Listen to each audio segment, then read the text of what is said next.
ครับวันนี้ก็เอานกมาต่อเนาะล่องพะเนียดไหมกับนกต่อเขาพะเนียดครั้งแรกในปีเนาะครับก็อาจจะไปเห็นคักมันได้เด้อมุมกล้องเพราะว่าก็ผมก็หา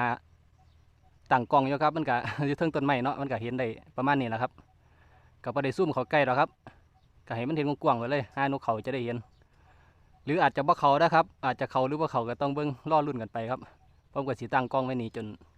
กว่าสิทับเองหมดแล้วครับสายปีนครับลงต้นไม้กันบัดเนี่ย ให้เวลานกมันทำงานกันจะค่อยไปรุ่นกันครับได้บ่ได้ก็ถือว่านั่นว่ากันเอาลงต้นไม้กันครับฮ้อนนี่ตกต้นไม้ด้วยนี่